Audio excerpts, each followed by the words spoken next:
बिस्मिल्लाहिर्रहमानिर्रहीम। अस्सलामु अलैकुम वरहमतुल्लाहि वबरकातुहू।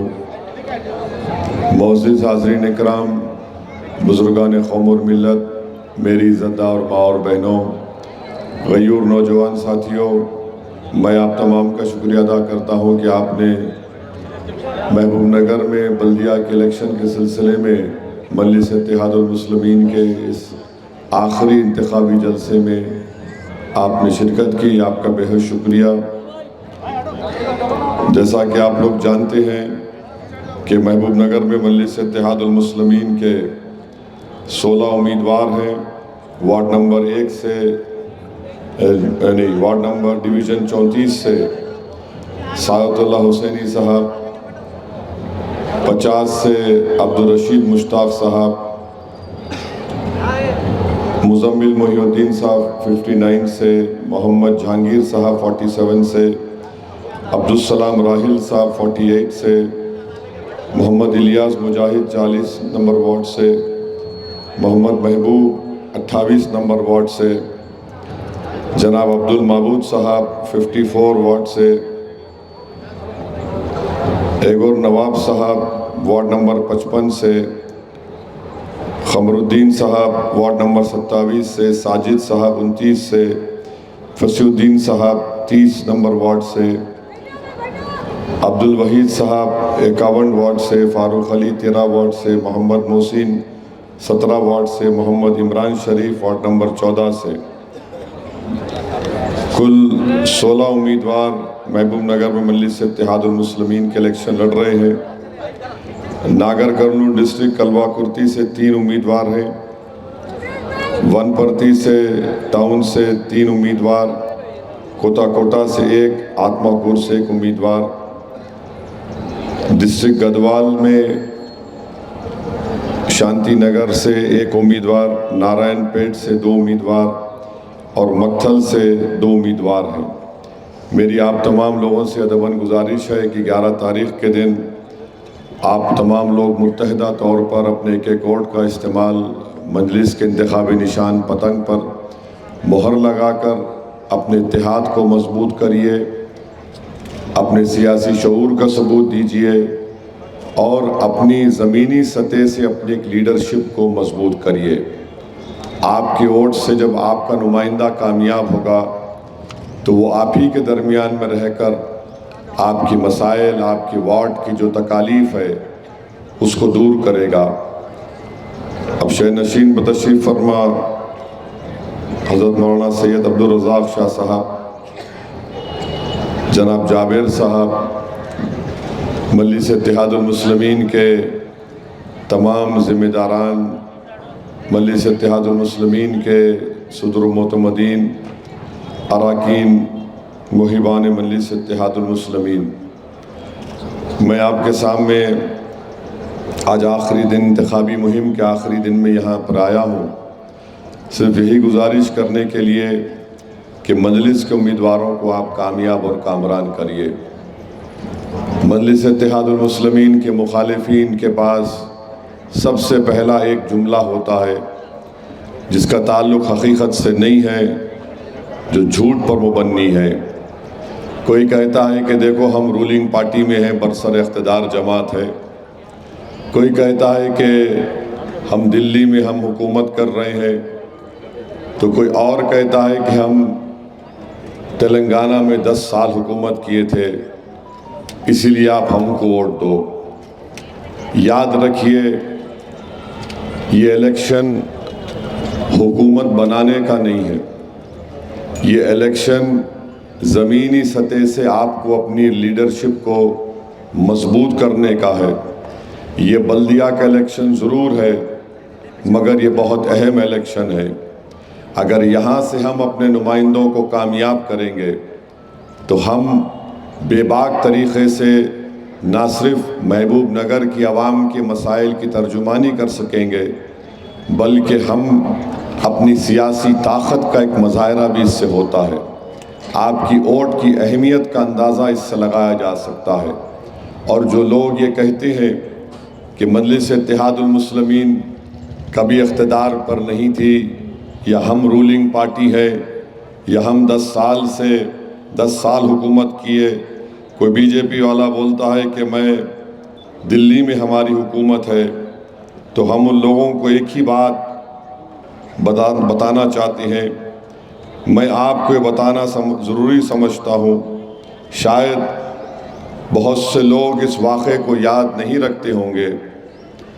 2024 में 4 सितंबर के दिन जैनूर आदिलाबाद में एक बहुत बड़ा फसाद हुआ। रूलिंग पार्टी कांग्रेस की है। 110 दुकानों को जलाया गया और जिस वक्त ये हमला हो रहा था, वहाँ पर जैनूर के एक मदरसे के ज़िम्मेदार ने मुझे फ़ोन किया और जब वो मुझसे फ़ोन पर गुफ्तगू कर रहे थे तो मैं फ़ोन पर ये सुन रहा था कि चीख और पुकार की आवाज़ें आ रही थी कि जब फसाद होता है, जब फसाद करने वाले हमला करते हैं तो सब लोग में एक अदम तहफ़्फ़ुज़ पैदा हो जाता है कि इस तरह की कैफियत पैदा हो जाती है। और उस वक्त फ़ोन करने वाले मौलाना ने कहा कि असद साहब, हमारे मदरसे में जैनूर में छोटे छोटे बच्चियाँ और बच्चे हैं, कम से कम इनको यहाँ से आप महफूज मुकाम को मुंतकिल करवाइए। यहाँ पर इतनी दुकानों को आग लगा दी गई और मैं फ़ोन पर उनकी गुफ्तगू सुन रहा था तो इस बात का अंदाज़ा मुझे हो गया, क्योंकि बच्चों की चीखो पुकार की आवाज़ और एक कोहराम मचा हुआ था। मैंने फ़ौरन उसी वक्त डीएसपी से कॉन्फ्रेंस कॉल पे बात की। उस वक्त एसपी साहब से भी बात हुई जो उस वक्त वहाँ के एसपी थे। मैंने डीएसपी से कहा कि अगर आप 15-20 मिनट के अंदर यहाँ से इन मासूम बच्चे और बच्चियों को महफूज मुकाम को पुलिस की गाड़ी में मुंतकिल नहीं करेंगे तो फिर याद रखिए मुझे कहना पड़ेगा आदिलाबाद, भैंसा से, और मैं ख़ुद हैदराबाद से निकल कर आऊँगा और वहाँ पर आने के बाद जो हालात रहेंगे उसके ज़िम्मेदार आप रहेंगे। तो डीएसपी ने कहा कि ओवैसी साहब, मेरे को आप थोड़ा टाइम दीजिए। मैं उनसे कहा कि मैं आपको कम से कम 15-20 मिनट में इन बच्चों को निकालो आप। तो पुलिस की गाड़ी में उस मदरसे के बच्चे और बच्चियों को पुलिस अपनी गाड़ी में बिठाकर उनके घर तक पहुंचाए या फिर उनके रिश्तेदारों के घर तक पहुंचाए। अब जो रूलिंग पार्टी में जो लोग हैं या जो 10 साल हुकूमत करे, कहाँ थे ये तमाम के तमाम बांकड़े पहलवान? कहीं नज़र नहीं आए, कहीं जाकर देखे तक नहीं वहाँ पर कि कितनी दुकानें जली, कैसे उस मदरसे पे हमले की तैयारी हो रही थी। आप अंदाज़ा लगा सकते हैं कि 2024 में तेलंगाना में जैनूर में मुस्लिम अक़लियतों का 25 दिन तक समाजी बायकॉट हुआ। कोई दुकान खोलने नहीं देते थे और कोई दुकान पर जाकर हम दूध और बिस्किट पानी भी नहीं खरीद सकते थे। आप पूछो, मैं एक एक लफ्ज़ आपको सच्चाई पर मुबन्नी है मेरा लफ्ज़। 25 दिन तक। और उसके बाद हम बार बार डीजीपी के पास मैं जाता था। मुताल्लिक़ा गवर्नमेंट के जो इंचार्ज मिनिस्टर थे मोहतरमा खम्मम की, मैंने उनसे हम मिलते थे। किसी को बाहर से आने की इजाज़त नहीं, 25 दिन तक इंटरनेट नहीं। उसके बाद मजलिस इत्तेहादुल मुस्लिमीन ने यह हैदराबाद से मैंने 15 लाख की रेशन किटों को जमा किया और यहाँ से 2 लारी भिजाया वहाँ पर जैनूर को। तो पुलिस ने बड़ा इसरार किया, आप मत आइए, आप आदिलाबाद के सदर नज़ीर को भिजाइए। नज़ीर साहब जाकर मदरसे काशिफुल उलूम में वहाँ पर ये 15 लाख के रेशन किट जो लोग भूखे थे उनको घर बुलाकर या फिर उन घरों तक पहुँचाए। जो 110 दुकानें जली गई थी, मैंने उन तमाम दुकान वालों से उनके अकाउंट की डिटेल्स मंगवाकर आरटीजीएस किया। मजलिस के चैरिटेबल रिलीफ अकाउंट से 36 लाख रुपए मैं अकाउंट में डलवाया। बाज़ लोग बोले जाकर कि साहब ये दुकानें ऐसी जल गई कि उनको फिल वक्त पैसे देना है। 5 लाख रुपए की वहाँ पर रकम भिजाया। 51 लाख रुपए की इमदाद मजलिस इत्तेहादुल मुस्लिमीन ने की। ये जो BRS कांग्रेस के जो लोग दुम छल्ले पैसे बांटते फिर रहे ना, जब वहाँ पर मुसलमान भूखा मर रहा था, समाजी बायकाट हो रहा था, दुकानें जल रही थी, कहाँ थे तुम लोग? कहाँ गई तुम्हारी गीरत, कहाँ गई तुम्हारी मिली हमियत? उस वक्त नजर नहीं आए। अब आकर आप बोलते हम रूलिंग पार्टी, हम 10 साल हुकूमत करें। अरे तुम हुकूमत करो मत करो, मजलिस इत्तेहादुल मुस्लिमीन का मुकाम ये है कि जब मदरसे पे हमला हो रहा था, जिसके दिल में अल्लाह उसके रसूल का इल्म है, उन्होंने पहला फ़ोन मजलिस को किया, तुमको नहीं किया। ये हमारे मोहब्बत और एतमाद है। आप पूछ लो उन लोगों से जाकर, जैनूर को फ़ोन लगाओ, अभी पूछो असदुद्दीन ओवैसी ये बात करें। कितने बड़े बड़े उलमा इकराम वहाँ पर फंसे हुए थे। 25 दिन तक किसी का सोशल बाइकाट हो सकता है? बताओ आप। कोई दुकान नहीं खोलने दिया जा रहा था, कोई दुकान पे जाके खरीद नहीं सकते थे। और फिर हमको बोलते, अरे याद रखो जालिमों, मजलिस इत्तेहादुल मुस्लिमीन सिर्फ इख्तिदार के लिए सियासत नहीं करती, जान माल और इज्जत की हिफाजत के लिए मजलिस इत्तेहादुल मुस्लिमीन काम करती आई। और फिर आप जानकर और एक बात बता के जाऊंगा, 2023 का असेंबली इलेक्शन हुआ, मेदक टाउन में फसाद हुआ ईद उल जुहा बकरीद से पहले।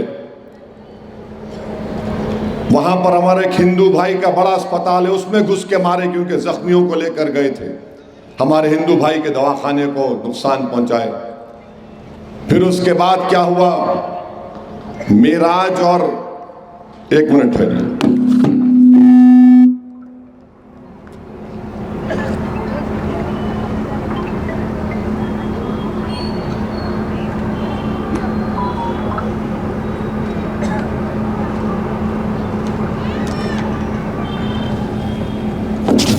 गड़बड़ हुई वहाँ पर मेदक टाउन में।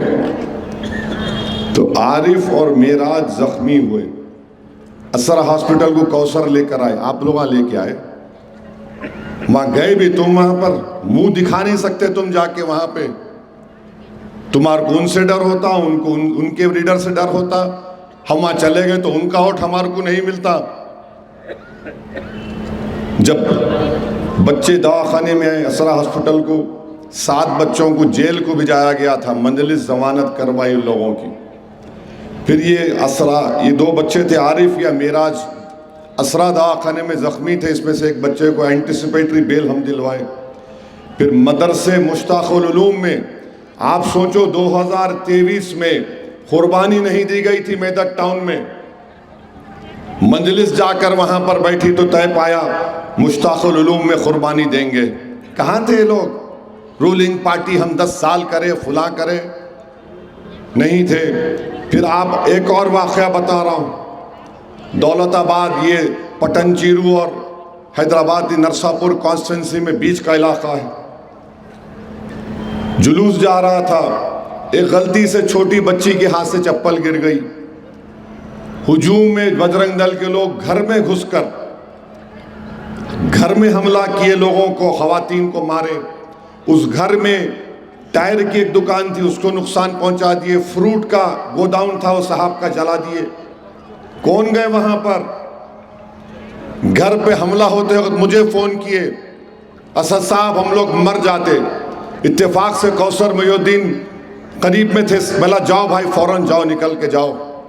वो पूरे घर वालों को कौसर मोहिउद्दीन अपनी गाड़ी में, पुलिस की गाड़ी में बिठा के वहां से मुंतकिल करे उनको। फिर 8 दिन तक घर को नहीं आना बोले। ये तेलंगाना में हो रहा, ये कोई बाहर नहीं हो रहा। फिर कौसर मोहिउद्दीन 8 दिन के बाद ले जाकर घर में घर वालों को छोड़े। औरतों को जख्म आया वहां पर। कहां थे लोग? आज तुम इख्तिदार पर हो तो तुमको, जब तुम्हारी जिम्मेदारी नहीं थी वहां पर जाना, तुम्हारा चीफ मिनिस्टर है ना, मेरा नहीं है। तुम 10 साल हुकूमत करे, तुम्हारी पार्टी का एमएलए है वहां पर करीब में, वो नहीं गए। फिर उसके बाद नरसापुर टाउन में मोमिन गली में एक साहब की गैस वाले से बहस हुई, पूरे बजरंग दल वाले जावेद को रोड पे लिड़ा लिड़ा के मारे। जावेद को मारने के बाद मैं फोन करके जावेद को तूपरान में एक महफूज घर पे रखा, पुलिस से केस बुक करवाया, पूरे बजरंग दल के लोग गिरफ्तार हुए। मेरे अजीज दोस्तों और बुजुर्गों, बताने का मकसद ये है कि ये मजलिस इत्तेहादुल मुस्लिमीन काम करती है। आज इलेक्शन आया तो वोट का मुतालबा करते हैं कि हम रूलिंग पार्टी, हम 10 साल हुकूमत करें। मैं आपसे मुतालबा कर रहा हूं और मेरा हक बनता आपसे। मैं आपके घर पे नहीं आऊंगा तो किसके घर पे जाऊंगा बताओ आप। और आप अगर मुझे आकर बोलेंगे नहीं कि आप में गलती है, तो आप ही मेरी गलतियों को सुधार सकते। ये हालात हैं, याद रखिए। फिरका परस्ती का जहर इतना फैल चुका है कि आप अंदाजा भी नहीं कर सकते उसका। कई वाकयात मैं बोल नहीं रहा हूं आपको, कुरैश बरादरी के लोगों से पूछो आप, जो हैदराबाद को, उनका ना उसमें गाय होती ना उसमें गैर कानूनी को होता, कोई जानवर आ रहा रोक कर मारम पीटी करते। फिर रात में मजलिस के लोग रात के 1:30 बजे, सुबह के 1:30 बजे, 3 बजे दवाखाने को भागना पड़ता या पुलिस को बोलना पड़ता। ये लोग कहाँ हैं? फिर तुम रूलिंग पार्टी है ना, तुम 10 साल हुकूमत करे, कहाँ है तुम्हारा वजूद क्या है बताओ। सीएम की कॉन्स्टिट्यूंसी कोडंगल में कब्रिस्तान की दीवार को तोड़ दिए, बुलडोजर अंदर चले गया, कौन जाकर ठहरा उसके वक्त? मजलिस के जिम्मेदार गए थे, अब्दुल हादी तांडूर से गए, कोडंगल के जिम्मेदार ठहरे। बाद में फिर बुलाकर सीएम ऑफिस में लोग समझाकर दीवार उठा दी गई। मेरे अजीज दोस्तों और बुजुर्गों, मजलिस इत्तेहादुल मुस्लिमीन के नुमाइंदों को जब आप कामयाब करेंगे तो इख्तिदार के लिए नहीं बल्कि आपकी आवाज़ के लिए, आपके नुमाइंदों को आपकी ज़रूरत है। और यही काम हमारे मरहूम कायद सालार मिल्लत ने किया। उस वक्त के आंध्र प्रदेश में सालार मिल्लत मरहूम अहमद पाशा कादरी, मरहूम रहमत हुसैन जैदी, हमारे सीनियर कायद बैठे यहां पर, कभी पूछो आप उनसे, हादी साहब से। आज हादी साहब उम्र के बड़े हिस्से में आ गए, मगर कैसे हालात थे, उनकी मेहनत थी कि आज हम इस मुकाम पर पहुंचे। और आज हम काम इसलिए कर रहे हैं ताकि आने वाले बच्चों को उनका मुस्तकबिल और अच्छा हो। मैं नहीं रहूंगा, हादी साहब नहीं रहेंगे, जाबिर नहीं रहेंगे, मगर हम जब इस दुनिया से जाएंगे तो कम से कम कुछ छोड़ कर तो जाएंगे कि देखो ये तुम्हारी क़ियादत है, ये तुम्हारे नुमाइंदे हैं, ये तुम्हारी सियासी ताकत है, ये तुम्हारी पहचान है। इसीलिए इलेक्शन में हिस्सा लिया जाता है, सिर्फ नंबर बढ़ाने के लिए कॉर्पोरेटर जीत गए नहीं। ये तमाम चीज़ों को सामने रखकर मेरी आप सदबन गुजारिश है कि आप 11 तारीख के दिन अपने के वोट का सही इस्तेमाल करिए। और पतंग के निशान पर बैलेट पेपर है, अब की बार बैलेट पेपर पर मोहर लगाइए। डरने और घबराने की ज़रूरत नहीं है। अगर हम 15 हमारे उम्मीदवारों, 14-16 उम्मीदवारों को अगर हम अपने कामयाब करते हैं तो यकीन जानिए बैलेंस ऑफ पावर आपके हाथ में होगा। मरहूम कायद सालार मिल्लत अपनी तकरीर में कहते थे कि अगर आप अपने 16 उम्मीदवार को कामयाब करेंगे इंशाअल्लाह, तो जिसको चाहे आप तख्त पे बिठा सकते, जिसको चाहे तख्ते पे लिटाकर सच्ची पोइंदी बोल सकते हैं आप। ये सालार बोलते थे, ये हकीकत है, आज भी हकीकत है। याद रखिए, मजलिस से दुश्मनी क्यों है? इस मुल्क में अगर मुसलमानों से, दलितों से, आदिवासी से अगर नफरत इस बिना पर की जाती है कि एक तो इनके पास अपनी सियासी लीडरशिप नहीं है और दूसरा कोई भी नहीं चाहता कि उनकी कोई सियासी लीडरशिप बने, और इसीलिए जुल्म होता है। ईसाइयों पे जुल्म देखो आप, उड़ीसा में बीजेपी हुकूमत बनी, एक ईसाई पादरी है, दिसंबर में शायद क्रिसमस के मौके पर उस ईसाई पादरी के मुंह में गोबर डालकर, उसके चेहरे पर सिंदूर लगाकर गले में जूतों का हार डालकर मारकर पीटकर पूरे गांव में फिराया गया उसके। मोहम्मद मकानदार एक बंगाली बोलने वाला मुसलमान उड़ीसा में काम करता है, गाड़ी से उतारकर बोल ये नारा लगा, मार पीट कर उसका कत्ल कर दिए, मर गया वो। त्रिपुरा में बीजेपी की सरकार चंदे का बहाना बनाकर मस्जिद पे हमले, घरों को लूट लिया गया। कश्मीर का मुसलमान सर्दी के मौसम में निकल कर आकर अपना कारोबार करता, हिमाचल में ये सब जगह पर एक मासूम 16 साल के बच्चे का सर फोड़ दिए। ये फिरका परस्ती हमारे सामने है, और अगर आप इसको महसूस नहीं कर रहे तो फिर याद रखिए, अगर घर पे आकर आग लगेगी उसके बाद आप बोलेंगे अरे घर में आग आ गई। मेरे भाई, एहतियाती तदाबीर का इस्तेमाल करना यही है कि हम अभी से अपने नुमाइंदों को कामयाब करते रहे। अपनी ताकत का मुजाहरा सिर्फ जज्बाती तकारीर या नारों से नहीं होता, वोट डालने से होता है। हमारे बहुत से मसाइल हैं, इन मसाइल को हल करवाना हमारी जिम्मेदारी है। दूसरी पार्टी को वोट डालने में और मजलिस को वोट डालने में फर्क यही है कि वहां पर अगर आप वोट डालेंगे तो आप सिर्फ वोटर बन के रहेंगे, मजलिस को वोट डालेंगे तो आप सिटीजन विद राइट्स बनेंगे, आपके हुकूक पूरे होंगे, आप शहरी बनेंगे। वहां पर वोट डालो, खुश हो जाओ। फिर रमजान अब आने वाला है, रमजान का मुबारक महीना। ये दूसरी पार्टी के लोग अगर हैं वहां पर तो उनकी क्या कदर कीमत है। रमजान आया तो एक इफ्तार की दावत लगा देते उनसे पैसे लेके। अब वो क्या पैसे हैं वो उलमाए कराम बताएंगे। वहां बैठे रोजा हम रहते 10 घंटे का, इन्हों आके इनके नेता बैठते मुंह खोलते, हाँ दालो खजूर में रोजा हो गया हमारा। बकरीद आती, पहले शीर खुरमा इन्हों पी लेते। क्या है बताइए, ये है। सुल्तान हिंद का उर्स शरीफ हो रहा, चादर बिछा रहे आप, उसमें ठहर के फोटो ले लिए। इंदिरा इल्लू में घर नहीं मिलते, पेंशन नहीं मिलता, क्या मिलता मगर सिर्फ यही डायलॉग बाजी और फोटोआं, बस सिंबॉलिज्म जो बोलते। मजलिस का साथ दीजिए, मजलिस को मजबूत करिए, यही आपकी ताकत है, यही आपके इत्तेहाद की निशानी है। यकीनन बीजेपी को रोकना है। कौन बीजेपी से मुकाबला कर रहा? कितने कांग्रेस के लोगों को मारा गया, कितने टीआरएस के लोगों को मारा गया, कितने समाजवादी पार्टी के लोगों को मारा गया, बोलो।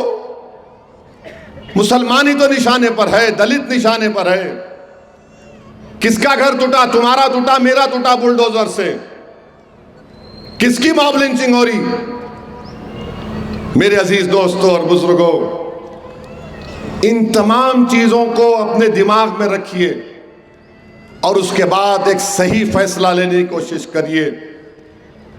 हमारी बुजुर्गों की कुर्बानियों के नतीजे हम यहां पर पहुंचे हैं। मैं जिम्मेदारी के साथ इस बात को कहता था और आज भी कह रहा हूं, भारत में अगर मुसलमानों ने कुछ तरक्की की, उसमें किसी पार्टी का, किसी हुकूमत का रोल नहीं था, सिर्फ अल्लाह का फजलो करम था और रहेगा। और उस आदमी की हिम्मत थी, उसकी मेहनत थी, उसकी काबिलियत थी कि वहां तक आया। कौन क्या मदद करते आप? आज आपके पास एक मुतबादिल है मजलिस इत्तेहादुल मुस्लिमीन के रूप में। तो मेरी आप तमाम अहलियान महबूब नगर से, गदवाल से के उम्मीदवार, राह दहिंदगान से, नारियान पेट, मक्थल, वनपर्ती, नागर करनूल और महबूब नगर के तमाम, कलवा कुर्ती के तमाम राय दहिंदगान से अपील है कि 11 तारीख के दिन आप मजलिस को वोट दीजिए। यकीनन आरएसएस बीजेपी को रोकना है। और आरएसएस क्या है? 100 साल का इन जश्न मना रहे। पूछो इन आरएसएस वालों से महबूब नगर में कि क्या तुम्हारी ऑर्गेनाइजर मैगजीन में ये नहीं लिखा गया था कि भारत का तिरंगा 3 रंग पर मुश्तमिल है? 3 रंग पर हमारा नेशनल फ्लैग मुश्तमिल है। तो क्या ऑर्गेनाइजर मैगजीन में नहीं लिखा गया कि ये मनहूस निशानी है 3 रंग? पूछो इन लोगों से, लिखा गया था। जब बाबा साहब अम्बेडकर ने संविधान और आइन बनाया तो क्या इनके आरएसएस के बड़ों ने नहीं लिखा कि हम इस इस संविधान को नहीं मानते, मनुस्मृति को मानते हैं। अगर मनुस्मृति की बात यहां पर करना शुरू कर दूं तो सबको रात भर नींद नहीं आएगी। क्या क्या उसमें लिखा गया है, ये आरएसएस का वजूद है, ये आरएसएस का पैगाम है। और आरएसएस बोलती है, क्या बोलती है आरएसएस? उनका सुबह की जो दुआ है, जब वो लोग क्या 90 साल या 95 ईयर्स चड्डी पहन के लट फिलाए, बाद में अचानक याद आया कि चड्डी से बच्चे दिख रहे पैंट पहन रहे आजकल, अब पैंट पहन के लट फिरा रहे। तो उनकी सुबह की दुआ कैसे शुरू होती? पूछो इन लोगों से, तुम्हारी दुआ का तर्जुमा करके बताओ। उनकी सुबह की दुआ यह है कि इस मुल्क को हिंदू राष्ट्र बना दिया जाए, ये हिंदू नेशन है, ये इनकी लिखा हुआ है इनके किताबों में। आज आप हमारे को बोल रहे हैं, अरे आपका पैगाम आपकी किताबों में, आपकी तकारीर में, ये गोडसे किससे मुतासिर होकर गांधी को गोली मारी? आरएसएस की तालीमात से मुतासिर होकर।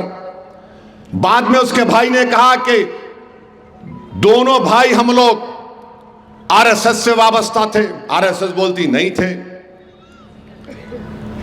ये आरएसएस की तालीमात आप बोल रहे 100 साल। गोलवालकर की किताब है बंच ऑफ थॉट्स में गोलवालकर ने लिखा कि इस मुल्क के लिए अंदरूनी खतरा मुसलमान और ईसाई और यहां के तालीम याफ्ता लोग इंटेलेक्चुअल हैं। हमको इंटरनल थ्रेट बताया गया है। उनकी किताब में लिखा गोलवालकर ने। दीनदयाल उपाध्याय क्या लिखी, अगर वो बोलना शुरू करूंगा तो फिर बहुत लंबा टाइम हो जाएगा।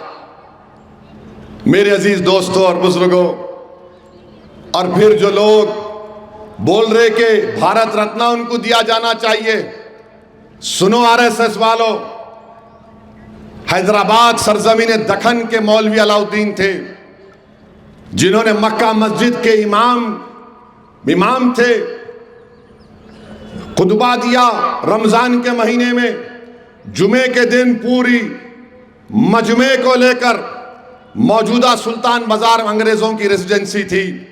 मौलवी अलाउद्दीन गए, वहां पर एहतजाज किए, क्योंकि औरंगाबाद में मुजाहिद आज़ादी को अंग्रेजों ने पकड़ लिया था। निज़ाम की हुकूमत थी, निज़ाम अंग्रेज उनकी हिफाजत करते थे। अब सोचो उस जमाने में एक मुसलमान हुक्मरान है, अंग्रेज उसकी हिफाजत करते हैं। जो मौजूदा बोलारा में वहां पर अंग्रेजों की फौज रहती थी, कैसा वो जय्यद आलिम होगा, कैसा वो जय्यद इंसान होगा जिसने मुस्लिम हुक्मरान जिसकी हिफाजत अंग्रेजों की फौज करती थी, सवों के मजमे को लेकर मौजूदा मक्का मस्जिद से सुल्तान बाजार गए, हमला हुआ, वहां से वो बच के निकले। तुर्रेबाज खान ने गोलियां चलाई अंग्रेजों के ऊपर। बाद में मौलवी अलाउद्दीन को गिरफ्तार किया गया। बताओ आरएसएस वालों, उस काला पानी का पहला मुजरिम तुम्हारा आदमी था या मुसलमान था? मौलवी अलाउद्दीन काला पानी के पहले मुजरिम थे। अंग्रेज आखिर में खत लिखते थे सालार जंग को, जो उस वक्त निजाम के होम मिनिस्टर जो बोलते थे कि इनको लेके जाओ, अलाउद्दीन हालत खराब है, कभी मर जाएंगे। तो निजाम बोलते थे नहीं नहीं, ये मौलाना आएगा तो फिर आग लगा देगा दखन में। वहीं पर इंतकाल हो गया मौलाना अलाउद्दीन का रहमतुल्लाह अलैह का। और आज हमको बोल रहे आप, और जिसके लिए भारत रत्न बोले उन्होंने 6 माफी नामे के खत लिख के दिए अंग्रेजों को, मेरे को माफ कर दो, मेरे को माफ कर दो, आप जो बोले मैं करता हूं। तुम में और हम में फर्क यह है कि अल्लामा फजल खैराबादी वहीं मर गए। जिहाद का फतवा अल्लामा फजल खैराबादी ने दिया था। अल्लामा फजल खैराबादी वापस नहीं आ सके, वहीं पर उनका इंतकाल हो गया। जो 6 अंग्रेजों को माफी नामे लिखा, और आप बोलते नहीं नहीं उन्होंने बड़ी तकालीफ उठाए। अरे मौलवी अलाउद्दीन तो हैदराबाद से काला पानी चला गया अंडमान को, उनकी कुर्बानी कोई याद नहीं करता। और आज आप बोल रहे भारत रत्न। चलो ये भी भूल जाते हैं, जस्टिस कपूर थे सुप्रीम कोर्ट के चीफ जस्टिस ऑफ इंडिया, इन्होंने अब महात्मा गांधी के कत्ल के बाद कमीशन बनाया गया था। क्या जस्टिस कपूर ने नहीं कहा था कि यह शख्स गांधी के कत्ल में कॉन्स्पिरेटर था, जो गांधी के कत्ल का साजिश किया? आप उसको दो बोल रहे, मुबारक हो। एक वक्त आएगा इस मुल्क में गोडसे को भी दे देंगे भारत रत्न, देखना बीजेपी वाले, किसी को नहीं छोड़ने वाले। तो मेरे अजीज दोस्तों और बुजुर्गों, मेरी आप तमाम सदवन गुजारिश है कि आप मंजलिस को देकर कामयाब करिए। बिहार में हम गए तो वहां पर भी यही शुरू हो गया, बी टीम फुला टीम। मैंने पहले भी कहा अपनी तकरीर में, एयरपोर्ट पर मैं माजिद हुसैन मेरे साथ थे, हम लोग जा रहे थे बिहार को, और एयरपोर्ट अपने हैदराबाद एयरपोर्ट से बागडोरा उतर के 1.5 घंटे की गाड़ी से किशनगंज पहुंचते। एयरपोर्ट पे एक साहब शुरू हो गए, मैं कपड़े देख के पहचान लिया इन्हें, बड़ा दानिशमंद है इन्हें। अब मेरे करीब आए, सलाम वालेकुम। वालेकुम सलाम। कहाँ जा रहे? मेरा प्लेन जहाँ जा रहा वहीं जा रहा हूँ मैं। अरे बोला ये क्या जवाब है? मेरा ये क्या जवाब है, जो लाइन जा रही वहीं जा रहे ना, क्योंकि लोगों को भाप लेते हम लोग जरा देख के। हाथ मिला तो मालूम होता कितनी गर्मी है, क्या करने वाला है इन्हें। नहीं आप कहीं क्यों जा रहे? कुछ होने वाला नहीं है, मैं गठबंधन और बीजेपी है, आपके 4 एमएलए चले गए, आप वक्त खराब कर रहे। मैं खामोश बैठे रहा। अब माजिद हुसैन जरा गर्म आदमी है, क्या है? बोला ठहरो माजिद, बोलने दो। बोला अच्छा बोलिए, आप बोलिए। मेरे को बोले बस में बैठ गए, आप कुछ बोल ही नहीं रहे। बोला नहीं मैं आपकी बात सुन रहा हूँ ना, आपकी भड़ास निकाल लो आप मेरे को बोल के। बोला सुबह शायद आप घर से नाश्ता करके नहीं आए होंगे, या भाभी कुछ आपको चाय वाय नहीं पिलाओगे, तो हम पे निकाल रहे आप। नहीं आप क्या बोल रहे हैं? देखिए अफसर साहब आप बहुत पढ़े लिखे हैं, यहाँ पे मेरा थोड़ा। मैं बोला अजीज़त, मेरे को मेरे मरहूम वालिद हैदराबाद से लंदन भिजाए पढ़ने के लिए, और उनकी दुआओं की वजह से अल्लाह ने मुझे, मेरी माँ और मेरे वालिद की दुआओं की वजह से अल्लाह ने मुझे नेक और काबिल बनाया। मैं गुनाहगार हूँ, मगर वो सब मेरे अब्बा को क्रेडिट जाता। अब ये पढ़ा मैं, मेरे वालिद के हुक्म की तामील किया। मतलब ये मत बोलो आप पढ़े लिखे हैं। मतलब क्यों पढ़ा मैं? इसलिए कि यहाँ पर आकर जो काबिलियत अल्लाह ने मुझे अता की उसका थोड़ा इस्तेमाल करूँ। मतलब उधर नको जाओ, मैं तुम्हारे लिए, तुम्हारी सोच वालों के लिए नहीं पढ़ा। नहीं बता, मतलब छोड़ो अब। उसके बाद मतलब बैठो, प्लेन में अंदर बैठने का टाइम आ गया, तुम बैठो आराम से, और जाकर तुम्हारे सियासी आखाओं को बोलना और रोना नहीं। उसके बाद हम हैदराबाद में बोलते लोतरांडी नहीं करना। हम 5 से ज़्यादा एमएलए जीतेंगे, और आप देख लेना मंजलिस अल्हम्दुलिल्लाह 5 सीटों पर कामयाब हुई। जो 4 एमएलए हमारे तोड़े थे, उसमें से एक साहब, हाजी साहब को इज़ार उनके घर पे चला गया, मैं कोचा दामन में, उनके बेटे गुड्डू बाबू सब मंजलिस का साथ दिए। 3 को टिकट ही नहीं दिए, 1 को दिए। अल्लाह का करिश्मा देखिए, अल्लाह का फैसला देखिए। कुदरत ने हमारी आंखों के सामने दिखा दिया कि जिसने मंजलिस से गद्दारी की थी वो 4थे नंबर पर आया, जमानत जब्त हो गई। वहाँ से मयम का एमएलए 50,000 वोट से कामयाब हो गया, मुर्शिद आलम। फिर महाराष्ट्र का इलेक्शन हुआ, फिर शुरू होगा, नहीं जीतते, नहीं होता। इम्तियाज जलील की फोटो फेंक दिए। अरे टिकट नहीं दे तो नाराजगी जरूरी है, हर एक की ख्वाहिश होती है। नहीं कुछ नहीं होता। बोले ठीक है भाई, अब कुदरत के फैसले तो अल्लाह करने वाला है। मजलिस लड़ी, औरंगाबाद में 33 कारपोरेटर कामयाब हुए। शिंदे हमसे कम, शरद पवार मजलिस से कम, कांग्रेस मजलिस से कम। 33 कारपोरेटर। बंबई में 8 जीते, जो अखिलेश यादव अपने 5 एमपी बिहार को भिजाए थे।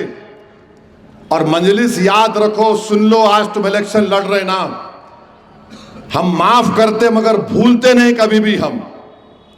इसलिए कि मोमिन की शान यही नहीं है कि हमेशा एक ही सुराख से हमको डसा जाए। तुम आज हमको डसेंगे, 28 में तुमको मैं आऊंगा यहां पर, देखना क्या होगा फिर।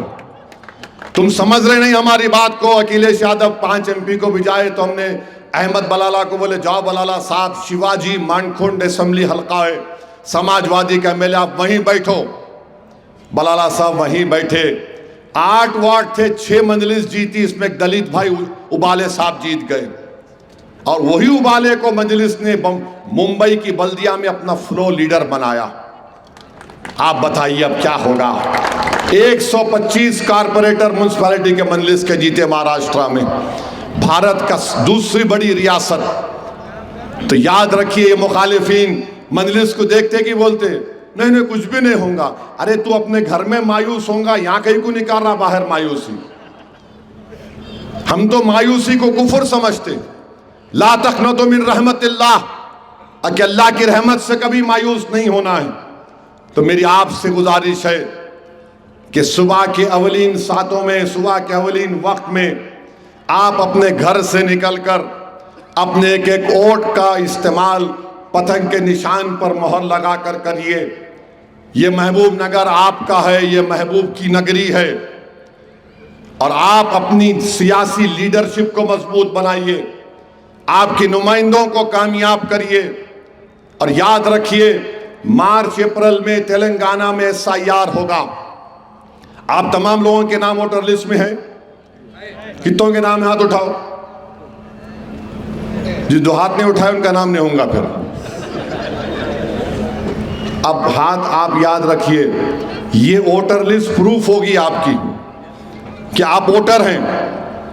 मार्च अप्रैल में SIR, और नरेंद्र मोदी SIR इसलिए करा रहे हैं ताकि NPR NRC से किसी की शहरियत छीनी जा सकती, मगर मोदी SIR के जरिए से हमारी शहरियत छीनना चाह रहे हैं, सिटीजनशिप। आपका नाम नहीं आएगा वोटर लिस्ट में तो आपको नोटिस दी जाएगी, लाओ कागजात लाके जमा करो, प्रूफ बताओ कि तुम भारत के शहरी हो। मिसाल के तौर पर महबूब नगर में अगर कोई एक शख्स 80 साल 100 साल से रह रहा है, साहिब ये खानका कितनी पुरानी है अपनी? 200 साल पुरानी खानका है ये। हाँ साहिब 200 साल बोल रहे, हयात 100 साल वही पर्दा होने। हाँ हयात और फिर विसाल मिला के 200 साल। खुदा ना खास्ता अगर साहिब को नोटिस दी गई, आप कहने कागज क्या लेके आओ। इसीलिए बोल रहा हूं, आप समझो आपको नुमाइंदों की जरूरत है। उत्तर प्रदेश में फॉर्म 7 डालकर नामों को डिलीट करा रहे बीजेपी वाले मुसलमानों के। 2002 की वोटर लिस्ट लेकर मैपिंग करना 2024 की वोटर लिस्ट से। मैं यहीं पर महबूब नगर में बोला था एक जलसे में, आपको याद होगा जाबिर साहब, पासपोर्ट बनाओ बोल के। याद होगा आपको 6-7 महीने पहले बोला था तो हमारे मुखालिफिन बोले इन्होंने डराना शुरू कर दिए। देखो ऐसे जाहिल और ऐसे बेवकूफ किस्म के लोग हैं मुखालिफिन। अरे मजलिस इत्तेहादुल मुस्लिमीन के बारे में सालार बोलते थे कि हम हवाओं को सूंघ कर बोलते हैं कि तूफान आने वाला है। तुम बारिश जिस्म पे गिरने के बाद बोलते रहे मैं भीग रहा हूं। तो अभी से तैयारी करना है, डॉक्यूमेंट्स तैयार करना है, डॉक्यूमेंट निकालना है, रेजिडेंस प्रूफ, SSC का सर्टिफिकेट, पासपोर्ट, फिर वो 2002 की वोटर लिस्ट लेके प्रोजनी की मैपिंग करना है। इंशाअल्लाह मजलिस पूरी रहबरी करेगी। आपके नुमाइंदे अगर होंगे तो दौड़ेगा मजलिस का नुमाइंदा। आप उसको नाम से बुला सकते, इधराओ मियाँ, क्या नाम है, इधराओ सादतुल्लाह, इधराओ मुश्ताक, इधराओ वहीद, इधराओ फारूक, यहां पर आओ महबूब, यहां पर आओ माबूद। दूसरों को बोल सकते हैं, हाँ हमारे को बोल रहे हैं, हम अन्ना की पार्टी के, हम फुलां की पार्टी के। मजलिस का नुमाइंदा बहैसियत खादिम दौड़ेगा आपकी मदद करने के लिए। तो आप खादिमों को कामयाब करो और वो खादिम तुम्हारा नुमाइंदा रहेगा इंशाअल्लाह ताला। तो ये SIR पे भी नजर रखिए, मार्च अप्रैल में होगा, उसके ताल्लुक से मैं खुद आऊंगा। हम लोग तमाम उलमा इकराम को, मशाइखीन उज़्ज़ाम को, जिम्मेदारों को लेकर हम लोग काम करेंगे ताकि किसी भी एक जेन्युइन वोटर का नाम वोटर लिस्ट से ना काटा जाए। और इसकी अहमियत को समझो आप, गोवा का एक साबिका रुकने पार्लियामान है, उसको इलेक्शन कमीशन नोटिस दे दिया, तुम भारत के शहरी हो तो लेके आओ, कागज लेकर आओ। नेवी का एक बहुत बड़ा रिटायर्ड ऑफिसर है, बहुत बड़े ओहदे पर था, उसको नोटिस आ गई। तो इसीलिए देखिए, मैं आपको बाखबर कर रहा हूं, ये वोटर लिस्ट पे वोट डालो, नुमाइंदे को कामयाब करो, ताकि वो जो आने वाली साजिश है हम उसको नाकाम कर सकें। ये काम आपको करना है। 11 तारीख के दिन उम्मीद करता हूं कि आप तमाम लोग महबूब नगर में और पुराने महबूब नगर जिले में जहां जहां मजलिस के उम्मीदवार लड़ रहे हैं, आप उन सबको अपने वोट और दुआओं से कामयाब और कामरान करेंगे। यही चंद अहम गुजारिशात मैं आपके सामने रखने को आया हूं।